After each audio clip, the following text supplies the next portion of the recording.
Hello and welcome to episode 72 of the Mo Money Podcast. I'm your host, Jessica Morehouse. Thank you so much for joining me for another wonderful episode. And this one is all about credit and credit cards specifically. I have a credit expert with me, David Rubsenstein from creditshout.com and also creditforums.com. And so we get into the nitty-gritty of credit and credit cards, which is very exciting because I don't think I've done an episode about this topic before. And I think it's very, very important to understand what goes into the world of credit, how to use credit cards responsibly so you do not get into debt or you can help yourself get out of debt. And of course, a big thank you to today's episode sponsor, Lowest Rates. Lowest Rates is where you can find the lowest rates in Canada for your mortgage, auto insurance, life insurance, and more just like that. I've done it to find the best quote for my life insurance, so I highly recommend you check them out too at lowestrates.ca. So without further ado, let's talk credit, shall we?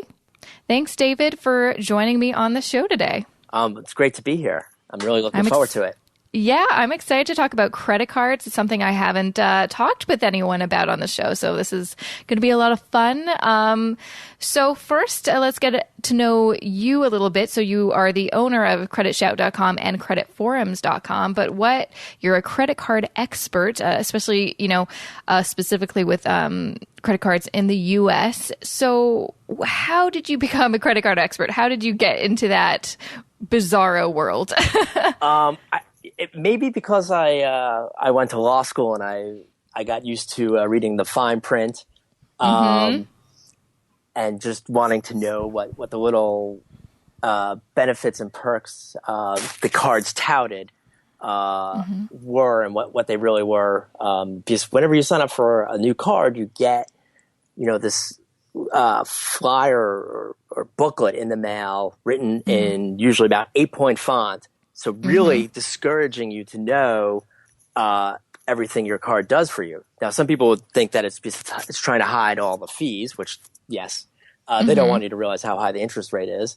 But they also, I think, don't even want you to know about all the protections they offer because it's great to say that they have them and even better to say they have them and not have anybody take advantage of them.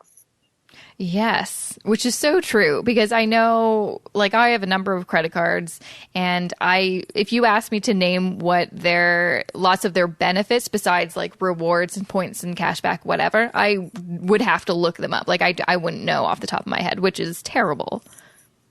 Right. And I think, especially here in the U.S., I think people do recognize those perks. I think that explains a lot of the popularity of American Express cards. But also in recent years, Discover has really become well known for its customer service, and Visa with their Visa Signature program here in the U.S. I like I said, I'm not sure what distinctions are made in Canada, but Visa is also trying to provide the same level of service and perks that. So much more than just trying to help you get concert tickets as they advertise, but a lot of consumer protection benefits that will help you out. Absolutely. So do you still practice law, or are you more just the credit card guy now? I do practice law a little bit as my day job, so I say. But I do like keeping in touch with credit cards and financial service products and even what's really been interesting to me more recently has been some changes in credits, how credit scores are computed, identity theft protection, what you can do to keep your ID safe, which all goes back to maintaining healthy credit, healthy spending habits as well. Absolutely. So I would love for you to kind of explain your two websites, Credit Shout, Credit Forums. What are they both all about? They're pretty interrelated. I think it's just an accident of happenstance, and inability to get the forum software to work properly on the older Credit Shout site. So, Credit Shout would be the main site where we have a lot of information about credit cards, what tips to improve your credit score, resources to answer questions, for people who are, younger and new to even having credit and want to know, what they can do to get a card, even to help, pay for stuff in between paychecks. And Credit Forums would be the forum site, which has been a place that users go to chat with each other. Some people are exchanging tips on, the best credit card sign-up offers. Some people are looking for support as they try to clean up their credit, raise their credit scores. And recently we've added some stuff about personal finance so people are chatting about investment strategies or real estate investments or interest in those. And trying to encourage each other to reach financial independence. That's awesome. So the one thing that's, credit cards, they've got kind of a dark side, but they're also a good thing. It's kind of a weird thing, credit cards are. They can kind of lead people into kind of a bad path into credit card debt. And, a big issue, I think, with lots of people that just get credit cards, don't know how to use them properly or responsibly. And then they find themselves in a situation where they're like, several $1,000s in debt, and then they have to figure out how to pay it off. On the other side, credit cards are kind of a good thing too, if you know how to use them properly. So could we just talk for a minute about what are some of the kind of ways that, you've maybe in your kind of expertise have seen people kind of misuse credit cards and some of the kind of ways we can avoid that? Well, I think, for a lot of people, especially when they're getting their first credit card, it almost doesn't feel like you're actually spending money.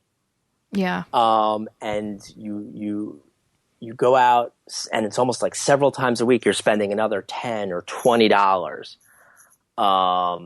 and you don't even realize it because it's not that same psychological barrier of handing over the cash as it is handing over this piece of plastic. It's almost like you're playing Monopoly. And then that month or sometime a couple months down the line, all of a sudden you found you spent a couple $1,000s more than you really could afford to.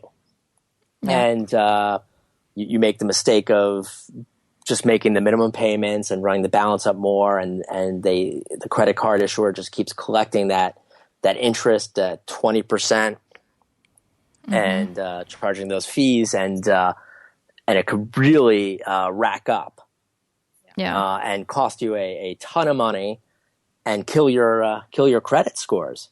And some of the dark sides. I was talking to somebody the other night. She graduated college in. Let me see if I remember this correctly. She graduated college in 1996.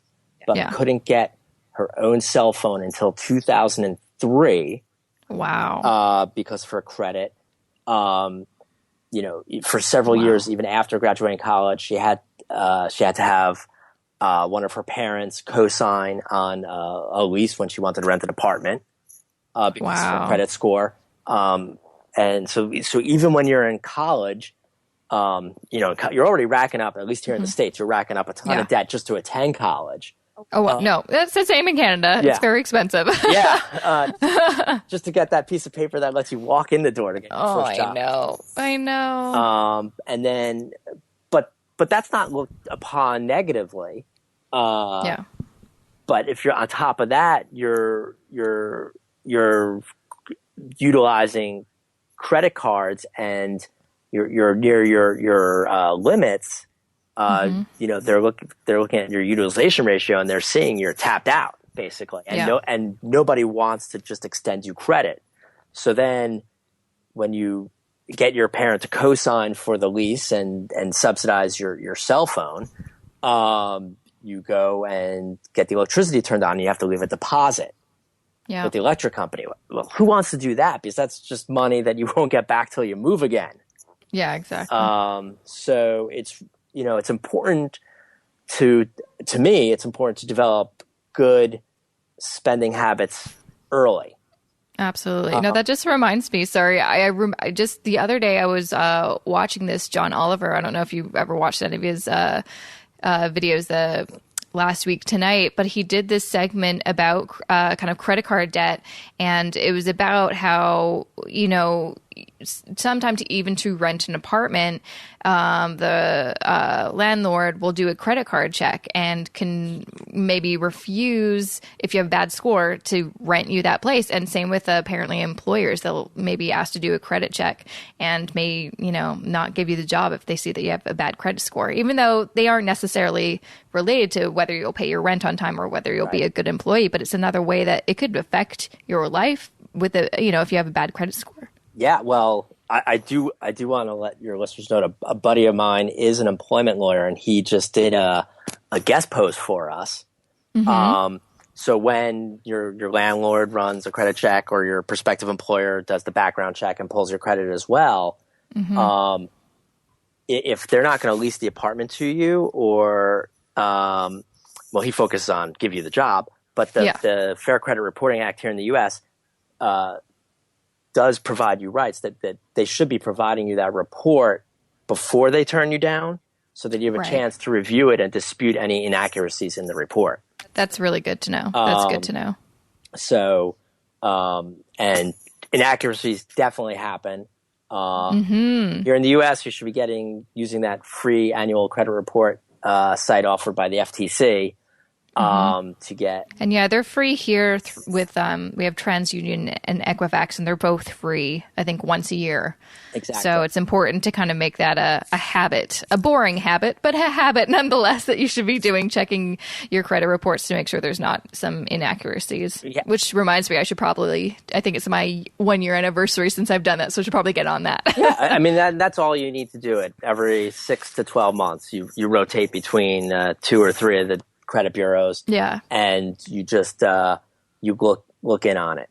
Absolutely. Now, people who've suffered real ID theft, not just a stolen credit card number, you know, they often will pay to get that information monitored every month because of the amount of work and effort it takes to clean things up when somebody steals not just a credit card number, but your ID, your social security number, or bank account number, and create accounts in your name and just hijack your money, your identity, just, you know, your credit.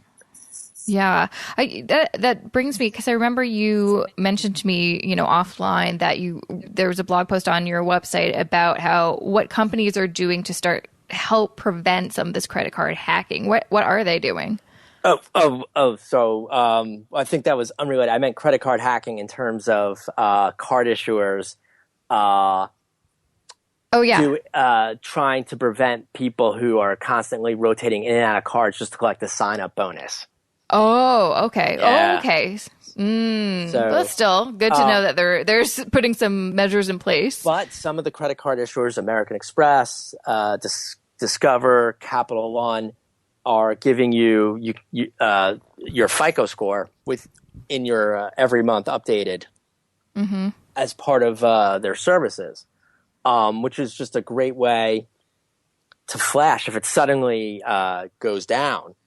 You know, that could be an early warning sign for you to check what's going on in your credit report. Oh, that's good to know. So that is a good service that does come along with with a lot of the better credit cards and credit card issuers. Yeah, definitely something to take advantage of. So let's kind of talk about maybe some of the lighter, the more positive parts of why using a credit card can be beneficial. I know kind of the ones coming to my mind is obviously building your credit. That's right. I think the main reason why I got my first credit card is because I knew down the road if I wanted to get a loan or a mortgage, I need to start building credit as soon as possible. And that's also kind of why one of the reasons you're always told, you know, that first credit card you get, don't, you know, if you've had it for a very long time, don't just cancel it. Maybe hang on to it. Yeah, well, lenders of all sorts will look at the length of your credit. They're going to look at how much of your available credit you're utilizing. So if you have 5 cards but only really use one of them, that's good because you utilize less credit. Now, of course, I say it's best to pay your bills in full every month and not incur that credit card interest. But maybe say you took out a new card to help finance a big purchase and are taking advantage of an extended 0% APR offer. It may for a little bit ding your credit because they'll look at how you're utilizing your overall credit, but you'll also each line individually. So the goal is to have no line, I think, above like 40% utilized, and overall, you want to be between 15 and 30% utilization of your available credit. Good to know. And so now utilization will show that you have when you look at the report, it'll show you're like, oh, I pay that bill in full every month, and it shows $22.75. Well, that's just the balance that is due at the end of the month, right? That you haven't paid in full yet. So so even if you pay in full, we'll show that you're actually utilizing some credit. Right. Is there any benefit? Like, I don't usually wait until I get that bill to pay it off. I usually check my bank account either once a week or every paycheck, so every 2 weeks. And then when I see a balance, then I just pay it off. I kind of always like seeing that number at zero. It gives me peace of mind. Right. And also, I don't want to mistakenly forget that, oh my gosh, it's the end of the month and I haven't paid it. Is there any benefit to doing that? Or is it just, a good thing to do budget-wise? Yeah, I mean, I like to have my credit card set up to just automatically debit my checking account on the due date to pay the statement balance in full. That's a smart way to do it. So you just kind of link it to your a savings account or account that always has money in it, so you never miss a payment. Oh, That's yeah, smart. because one time back in the 90s when I lived in Washington D.C., a check I wrote to the cable company took about 2.5 weeks to get across town. And they, dinged me for a late fee. And the late fee was as much as the monthly cable bill. Wow. And when I called, I said, I've been with you for 3.5 years. I've never been late before. If you look probably on the post date of the letter, you'll see that I mailed it weeks and weeks ago. And they were like, oh, nothing we could do about it. Really? Cable companies are just the best. That's true. Yeah. I do want to say that besides helping to build your credit, responsible use of credit cards also has some other benefits, and not just the welcome bonuses and all that. To me, credit cards do offer you a lot of consumer protections. And one of these is near and dear to my heart because it saved the day for me, which is the accident protection program. We had moved into a new house and we bought a new kitchen table with a glass top.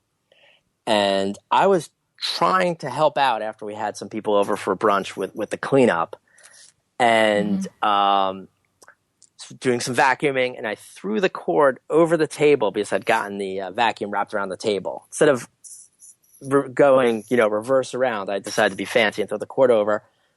Managed to, 1 in a million shot, hit this lucite ball hanging from the light fixture, which dropped straight down over the glass table and shattered it into hundreds of pieces.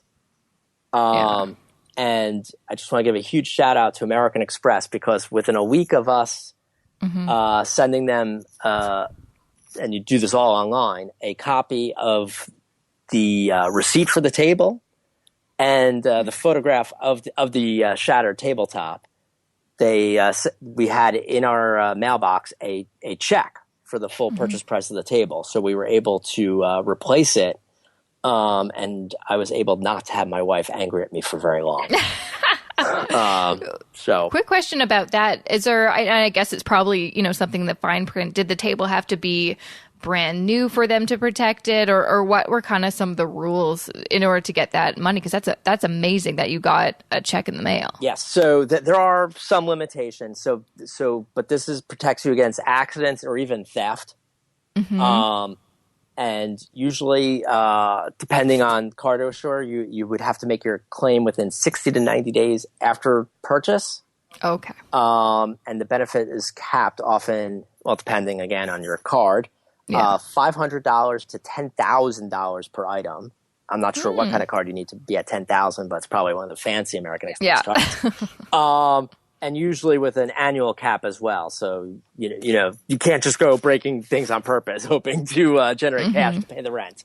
One question I have for you, just because it's kind of popping into my head, is with credit cards, something that you do need to be aware of is the difference between interest rate and APR. Do you want to kind of explain that in some layman's terms for me? Well, I would say, credit cards now, at least in the U.S., they disclose what their APR is.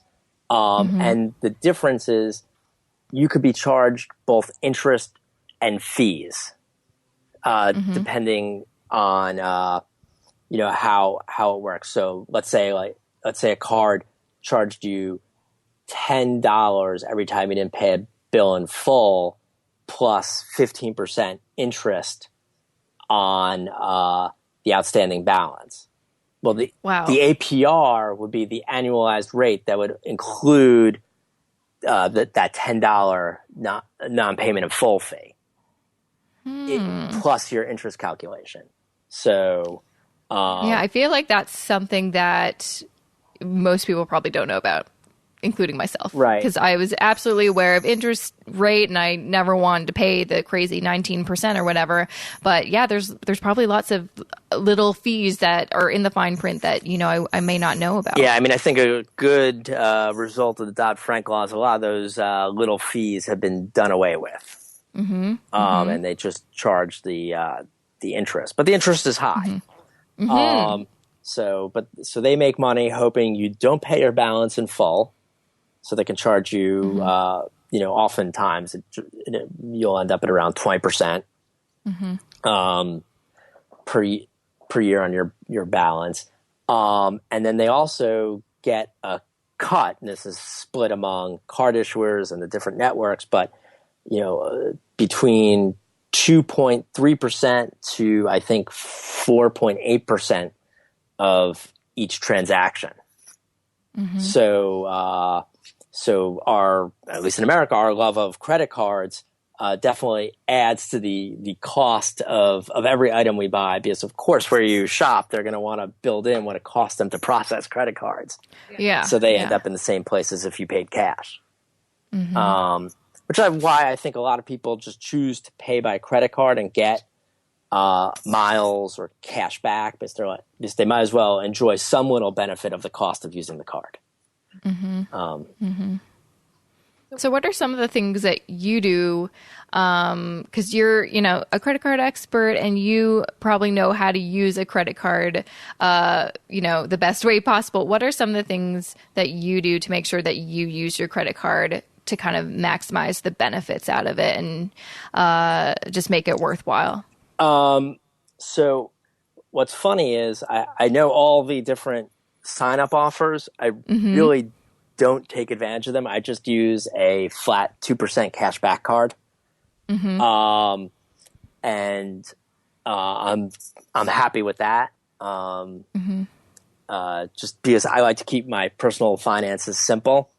And, and I go with I would like to spend as little time as possible keeping track of stuff.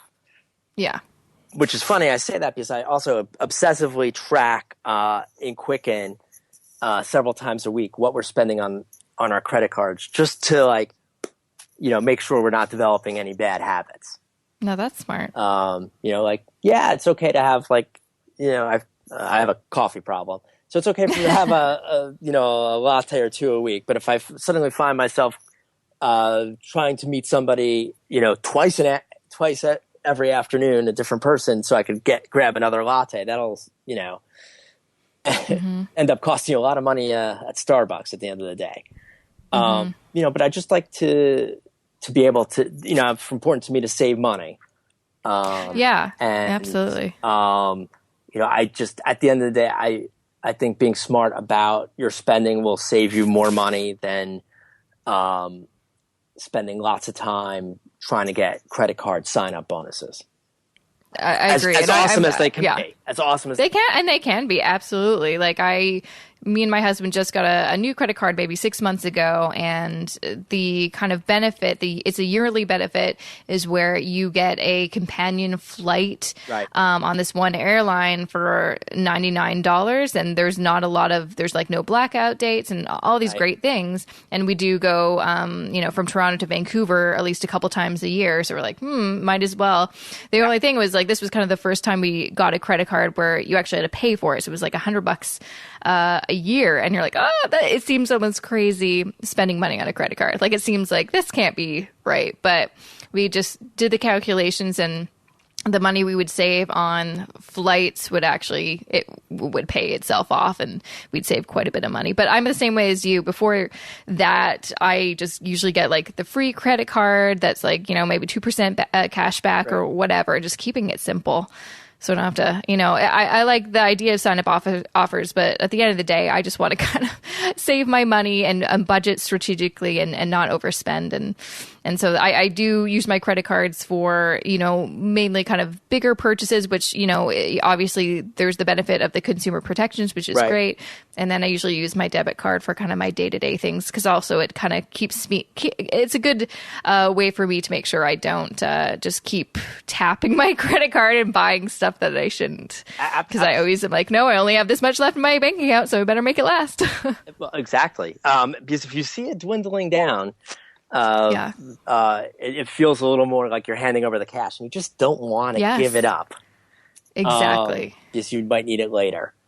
Exactly. But when you kind of, see on your credit card just keeps going up, you're like, I'll worry about that later. I don't know. There's not like the same sense of urgency. I don't know why. I think it's totally psychological.